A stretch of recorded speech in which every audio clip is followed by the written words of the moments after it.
मेरे पास आज भी घर के अंदर, परिवार के अंदर जो ज्यादा सदस्य जुड़े हुए हैं वो सब बिहार के हैं। मेरे दोस्त सब बिहार के जिनके साथ पढ़ाई किया हूँ। और हमारे भाई मनीष भी बिहार से ही हैं। तो बिहार के अंदर कुछ ऐसा चुंबक है प्यार वाला जो खींच के ले आता है वापस। आपका घर है पंजाब, जी आपका कर्म भूमि है महाराष्ट्र, जी। मुंबई, और आपका दिल धड़कता है बिहार के लिए। जी। तो ये तीन जगहों को आप कैसे मैनेज कर पाते हैं? यहाँ पे सब लोग जो हैं एक बड़े कमाल के दिल के इमोशनल लोग होते हैं जो आपको सर आंखों पर बिठाते हैं। आपका एक नया फिल्म आने वाला है जी फतेह। जी। उस फिल्म के बारे में क्या कहना चाहते हैं? ये फिल्म किसी हॉलीवुड फिल्म से कम नहीं लगती। उसका एक्शन, उसकी इमोशन, हर चीज बड़ी कमाल की है। तो इतने पहले 1.5-2 साल उस पर काम किया, स्क्रिप्ट के ऊपर प्री प्रोडक्शन किया ताकि उसको स्केल पे बनाया जाए। करीबन 7 अलग देशों में शूट की हुई फिल्म है, अमेरिका, दुबई, इस्तांबुल, कई जगह पर। और फिर आज 10 जनवरी को रिलीज हो गया। आई होप कि लोगों को पसंद आए। आप वर्तमान समय में भारत की राजनीति को किस नजरिए से देखते हैं? देखिए, मुझे लगता है कि भारत की राजनीति, नीतीश कुमार, नरेंद्र मोदी, नितिन गडकरी, योगी आदित्यनाथ, जी। ये 4 नेता जो है बिहार, यूपी, पथ परिवहन मंत्री और देश के प्रधानमंत्री, इन चारों में से सबसे सर्वश्रेष्ठ आप किसको मानते हैं? मोदी जी ने तो देश में इतने साल एक ऐसा नाम बनाया है देश का जिसपे हम सबको गर्व होता है। आप इंसान बहुत अच्छे हैं, एक्टर भी बहुत अच्छे हैं। राजनीति में आने का कभी सोचा है कि नहीं आपने? देखिए, मुझे लगता है कि मैं एक फिल्म आया था आचार्य, जी जिसमें मेगा स्टार चिरंजीवी थे और उनके बेटे थे और आप थे। जी उन्होंने बोला था कि मैं इस फिल्म में सोनू सूद पे हाथ नहीं उठाऊंगा, जी जबकि उस फिल्म में रियल हीरो जो सोनू सूद हैं उनका निगेटिव किरदार था। जी। तो ऐसा क्यों चिरंजीवी ने ऐसा क्यों बोला था? यूपी में कभी आपने कोई फिल्म शूट किया है कि नहीं? मेरी अगली फिल्म मैं सोच रहा हूँ यूपी में शूट करने का। तो यूपी के लोग जो है आपका वेट करें कि अगली फिल्म जो है आपकी यूपी में शूट होने वाली है? बस आ रहा हूँ जल्दी यूपी के अंदर, वहीं पे फिल्म शूट करेंगे। कोरोना के बाद से आप इतने बड़े सुपरस्टार बन गए और ऐसा आपने छवि बनाया, उस छवि के नीचे चाहे अमिताभ बच्चन हो या शाहरुख खान हो या साउथ के यश हो या प्रभास हो या ऋतिक रोशन हो या सलमान खान हो, उनकी छवि जो है वो नीचे दिखने लगी। और इस वजह से बड़े डायरेक्टर, बड़े प्रोड्यूसर, बड़े प्रोडक्शन हाउस जो है आपसे कन्नी काटने लगे, क्योंकि ये रियल हीरो है, अगर इसको हम लोग बड़ा करेंगे तो बहुत सारे लोग जो है इसके नीचे चले जाएंगे। क्या ये बात सत्य है? अच्छा, सक्सेस का परिभाषा क्या है? कि मतलब आपके पास पैसा हो जाए, लोगों का मदद ना करे, सुपरस्टार हो जाए, लोगों से मिले ना, ये परिभाषा है? या सक्सेस का मतलब ये है कि कोरोना के समय में अपने 6 फ्लैट को जो है गिरवी रखने के बाद जो है लोगों का मदद करना शुरू कर दे, और वो आदमी लोगों का मदद करना शुरू कर दे जिनका छवि है फिल्मों में निगेटिव किरदार के लिए? सक्सेस का परिभाषा है जब आप किसी परिवार को या लोगों को जानते नहीं और आपके घर, अपने घर के अंदर वो आपके लिए दुआ मांगते। बिहार में आप एक स्कूल और एक जो है इंडोर आउटडोर स्टेडियम, जी, ये मेरा रिक्वेस्ट है आपसे हाथ जोड़ के। मैं पूरी कोशिश करूंगा कि बिहार को वो इंडोर स्टेडियम या आउटडोर स्टेडियम या स्कूल एक 100% कुछ ना कुछ करूं।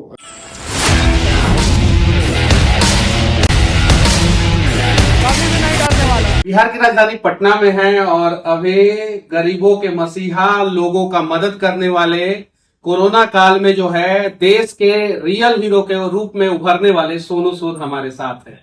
अनेकों बार जो है ये बिहार आते रहते हैं और इनके सीने में अगर सबसे बड़ा घर किसी राज्य के लिए है तो वो बिहार के लिए है। तो स्वागत है आपका। Thank you so much. इस बार 2024 में बिहार में आप आए हैं और आज विश्वकर्मा पूजा है, मोदी जी का जन्मदिन भी है जी।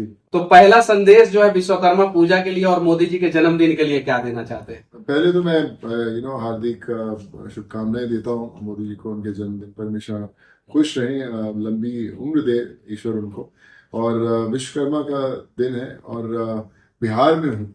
मुझे लगता है कि एक जो बिहार और विश्वकर्मा जो भगवान है उनका एक बहुत अटूट रिश्ता है, क्योंकि देश जब बनता है, जहाँ पे भी लोग, जितने मेहनती लोग आते हैं सब बिहार से आते हैं। और उन सबको भी, आपको भी विश्वकर्मा दिवस पर बहुत हार्दिक शुभकामनाएं। आप वो लोग हो जो देश बनाते हो। मेरे पास आज भी घर के अंदर, परिवार के अंदर जो ज्यादा सदस्य जुड़े हुए हैं वो सब बिहार के हैं। मेरे दोस्त सब बिहार के जिनके साथ पढ़ाई किया हूँ। और हमारे भाई मनीष भी बिहार से ही हैं। तो बिहार के अंदर कुछ ऐसा चुंबक है प्यार वाला जो खींच के ले आता है वापस, और हमेशा अच्छा लगता है अपना। आपका एक नया फिल्म आने वाला है जी फतेह। जी। उस फिल्म के बारे में क्या कहना चाहते हैं? फतेह एक वो फिल्म है जो मैंने इतने 20-22 सालों में जो एज एन एक्टर सीखा, मुझे लगा कि वो चीज़ दिखानी चाहिए कि कैसी फिल्म जो आम जनता की फिल्म हो। मैं जब लोगों की मदद करता था, तो बहुत बहुत सारे गरीब लोगों के साथ साइबर फ्रॉड्स होते थे कि भैया मेरा इलाज करवा दो, तो एक लोगों को लिंक भेजते थे कि अगर आपको सोनू सूद से मिलना है तो आप इस लिंक को दबाएं तो आपका इलाज हो जाएगा। तो लोग, गरीब लोग दबाते थे और उनके पैसे निकल जाते थे। ऐसे में हज़ारों केसेस हुए, हमने हज़ारों लोगों को पकड़ा भी, उनके पैसे भी वापस दिलवाए, लोगों की मदद भी कर पाए। लेकिन मुझे ये लगा कि ये एक ऐसा मुद्दा जो हर एक, ना सिर्फ मिडिल क्लास या अमीर आदमी देखता है, एक गरीब आदमी भी उससे रोज गुजरता है साइबर फ्रॉड से। तो उसके ऊपर एक कहानी लिखनी शुरू की फतेह, और उसको, कहानी को लिखा भी, प्रोड्यूस भी किया, एक्ट भी किया, डायरेक्ट भी किया है। मेरी पहली फिल्म ऐसे डायरेक्टर होगी। तो एक ऐसा कहानी और एक ऐसी फिल्म बनाने की इच्छा थी कि हर भारतीय के गर्व से कि ये फिल्म किसी हॉलीवुड फिल्म से कम नहीं लगती। उसका एक्शन, उसकी इमोशन, हर चीज़ बड़ी कमाल की है। तो इतने पहले 1.5-2 साल उस पर काम किया, स्क्रिप्ट के ऊपर प्री प्रोडक्शन किया ताकि उसको स्केल पे बनाया जाए। करीबन 7 अलग देशों में शूट की हुई फिल्म है, अमेरिका, दुबई, इस्तांबुल, कई जगह पर। और फिर आज 10 जनवरी को रिलीज हो गया। आई होप कि लोगों को पसंद आए, और जो मुद्दा है सोशल वर्ल्ड के अंदर, जो साइबर फ्रॉड का मुद्दा है, वो उसके बारे में लोगों को ज्यादा जानकारी मिल पाती है। आप इंसान बहुत अच्छे हैं, एक्टर भी बहुत अच्छे हैं। राजनीति में आने का कभी सोचा है कि नहीं आपने? देखिए, मुझे लगता है कि मैं कभी ना कभी तो शायद जरूर आऊंगा, जो मुझे लगता है, क्योंकि हर एक इंसान जो देश के लिए कुछ करना चाहता है, उसके दो ही रास्ते होते हैं। या तो जो हम लोग कर रहे हैं सोशल वर्क, आप भी जुड़े हुए थे हमारे साथ इतने टाइम से और आज भी जुड़े हुए हैं, और दूसरी रहती राजनीति, जहाँ पर आप बड़े स्तर पर लोगों तक पहुंच सकते हैं।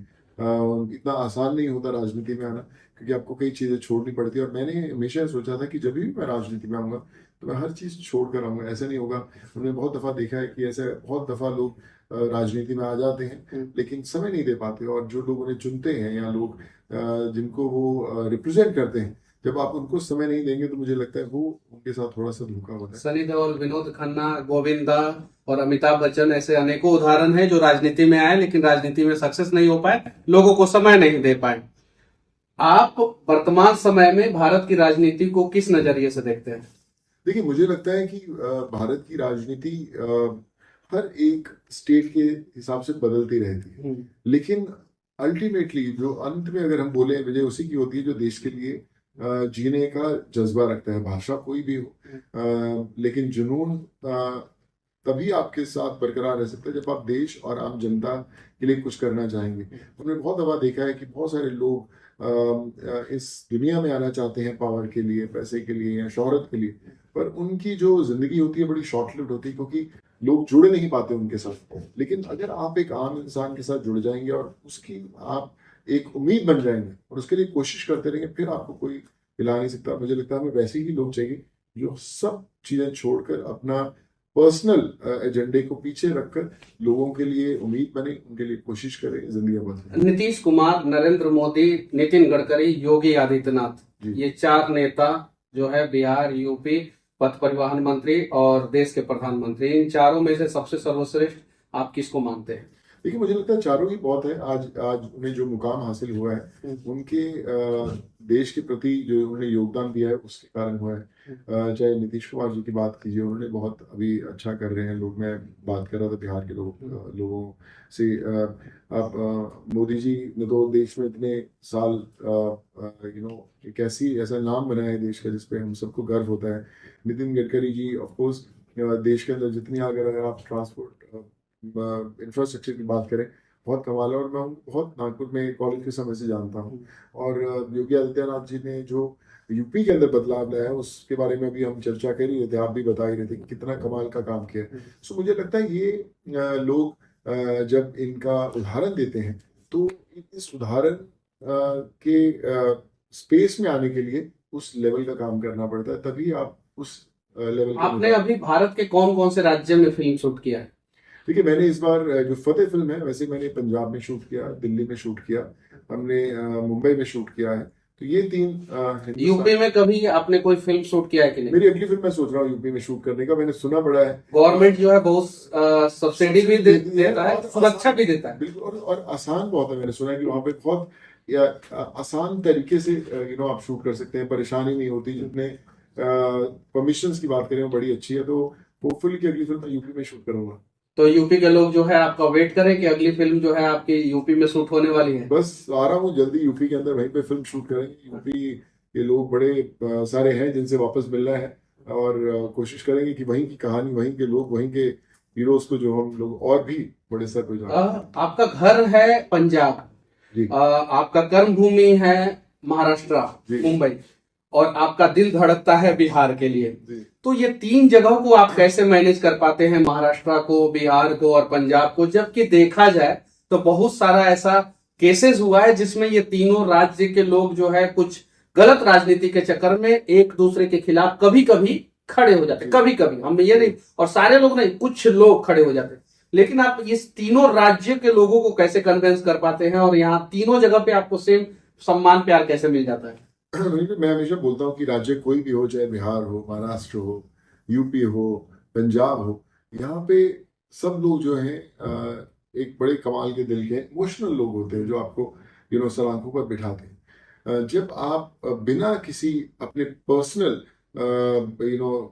एजेंडा से जब आप इनके लिए काम करते हैं, तो आप सोचते नहीं कि जब मैं लोगों को भेज रहा था, मैंने कभी नहीं सोचा कि कोई बिहार का था, यूपी का था, हिंदू था, मुसलमान था, मैं सबको भेज रहा था। आज भी मेरे पास हर रोज घर पे कई 100 लोग आते हैं, मैं उनसे कभी नहीं पूछा कि आप किस धर्म के हो, किस जाति के हो, किस जगह की हो, आप करो। मैं कई बार इनफैक्ट जब बाहर से यूपी बिहार से लोग आते हैं और मैं उनका महाराष्ट्र में इलाज करवाने की कोशिश करता हूँ, तो उसके लिए भी बहुत सारी पाबंदियां होती हैं कि इनका आधार कार्ड बिहार का है तो यहाँ पे उनको ये नहीं मिल सकता, उनका यूपी का ये नहीं मिल सकता, तो हम लोग उनके लिए मदद करते हैं। तो मुझे ऐसा लगता है कि एक जिस देश में हम लोग इतने सारे लोग रहते हैं, चाहे कहीं का भी हो, जब बिहार का पंजाब में जाए, बिहार का महाराष्ट्र में जाए, या महाराष्ट्र का बिहार में जाए, उसे लगे ये मेरी कर्म भूमि है। यहाँ पे मैं किसी भी अस्पताल में जाऊँ, किसी स्कूल में जाऊँ, तो मुझे बताना ना पड़े कि मैं महाराष्ट्र का हूँ, तो बोले तू हिंदुस्तान का है, तेरा इलाज भी ऐसे होगा, तेरा एडमिशन भी वैसे होगा। मुझे लगता है वो आना बहुत एक फिल्म आया था आचार्य, जी, जिसमें मेगा स्टार चिरंजीवी थे और उनके बेटे थे और आप थे। जी उन्होंने बोला था कि मैं इस फिल्म में सोनू सूद पे हाथ नहीं उठाऊंगा, जबकि उस फिल्म में रियल हीरो जो सोनू सूद हैं उनका निगेटिव किरदार था।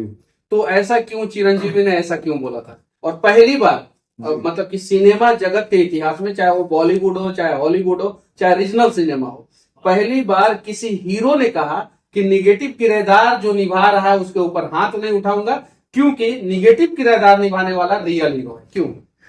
वो आचार्य की जो शूटिंग थी वो पहले लॉकडाउन से पहले 70-80% बन गई थी फिल्म। फिर लॉकडाउन के बाद एक नई छवि मेरी बनी, लोगों का प्यार और जुड़ा मेरे साथ। और जब वापस उस सेट पे गए तो कई 100 लोग, 1000 लोग जब सेट पे रहते थे, तो मेरी वैन के बाहर बहुत खड़े रहते थे, उनके इलाज होते थे कुछ। तो चिरंजीवी सर ने बोला कि यार हमने लोगों को बहुत बड़ा स्टार मानते हैं, लोग सर आंखों पे बिठाते हैं, लेकिन पहली बार मैंने लोगों की आंखों में वो प्यार देखा है जो सिनेमा से नहीं मिल सकता। वो तब मिलता है जब आप लोगों के साथ ऐसे उनकी जानें बचाते हो, उनके साथ जुड़ते हो। ये प्यार एज एन एक्टर कभी किसी को नहीं मिल सकता।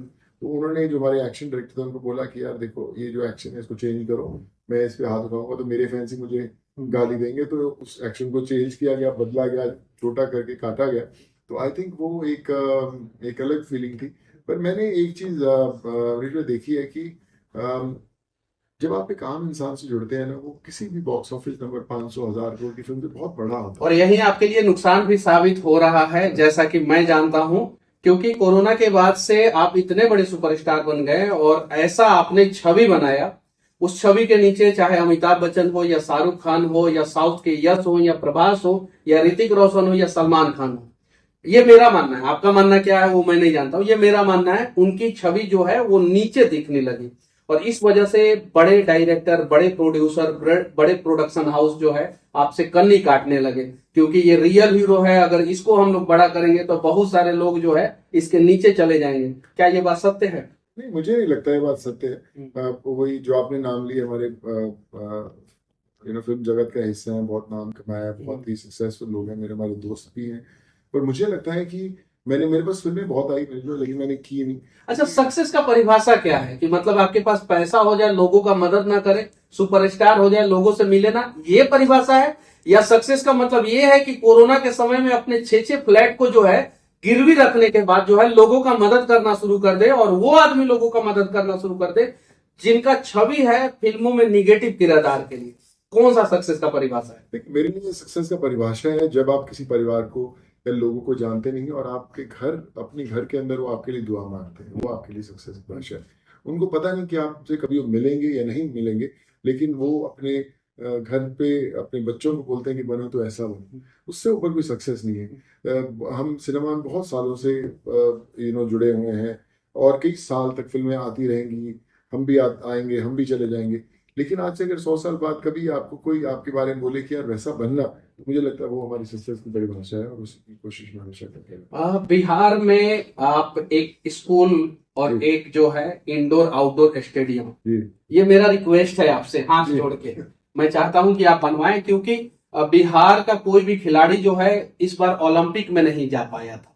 मैं तो ओलंपिक छोड़ो, मैं तो भी बैठे थे आपके पीछे, बैठे और बच्चे बैठे हमारे दोस्त के, मैं उनसे बोला था कि आप गेम खेला करो। कहते यार हमें कोई स्टेडियम नहीं मिलता, हमें कोई ग्राउंड नहीं है। मैं बोला ऐसा कैसे हो सकता है, कुछ तो ग्राउंड होगी जहाँ पे क्रिकेट खेल सकते हो, कोई बैडमिंटन खेल सकते हो। कहते वो है नहीं। तो मैं सरकार से भी हाथ जोड़ के निवेदन करता हूँ, मेरी तरफ से कुछ भी मैं जो अपनी तरफ से अपनी पहुंच के हिसाब से करना चाहूँ मैं करूंगा, आपके साथ मिलके करूंगा। क्या सरकार अगर आपको जमीन देगी बिहार सरकार, तो आप एक स्कूल और इंडोर स्टेडियम आउटडोर स्टेडियम का व्यवस्था कर सकते हैं? मैं पूरी कोशिश करूंगा कि बिहार को वो इंडोर स्टेडियम या आउटडोर स्टेडियम या स्कूल एक 100% कुछ ना कुछ करूं। अगर आप बस आप आवाज देंगे और सोनू सूद खड़ा मिलेगा। चलिए, बहुत अच्छा लगा आपसे। और इस बार बिहार में आए तो क्या क्या बदलाव दिखा आपको? बिहार के अंदर वही लोगों के चमकते हुए चेहरे, सच्ची खुशी और वही प्यार जो दिखता है, वो कमाल क्या रहता है। और बिहार से जैसे मैं बोला, कहीं ना कहीं इतना पुराना रिश्ता जुड़ा हुआ है कि जब मैं बिहार के किसी भी एक बिहार नहीं, अगर मैं किसी दूसरे राज्य में भी जाके चेहरे की मुस्कान देख लूँ, मैं बोल देता हूँ ये बिहार की मुस्कान है। तो ऐसे ही थोड़ा बोलते हैं कि एक बिहारी 100 पे भारी, तो हमेशा ऐसे ही 100 पे भारी रहना पड़ेगा। और बिहार के लिए कभी कोई बिहारी ने परेशान किया कि नहीं आप? नहीं, बिहार वाले तो अपने बहुत, मुझे लगता है बहुत दिल से जुड़े हुए हैं, और अगर वो परेशान भी करेंगे तो एक दिल से उनके लिए फिर भी। कभी कोई बिहारी लड़की प्रपोज की कि नहीं आपको? इतना खुशकिस्मत हुआ नहीं, वो पता नहीं बिहारी लड़कियों के अंदर मैं दिखा नहीं, but I think may be और थोड़ी मेहनत करनी पड़ेगी। चलिए ठीक है, मिलते हैं अगली बार फिर सोनू भैया के साथ किसी और जगह पे। और मैं आप लोगों से कहना चाहता हूं कि आप लोग बताइए, कमेंट बॉक्स खुला हुआ है, कि रियल हीरो और रील हीरो का परिभाषा क्या होता है, अंतर क्या होता है, और सोनू सूद को आप लोग किस रूप में देखते हैं। जय हिंद। Thank you.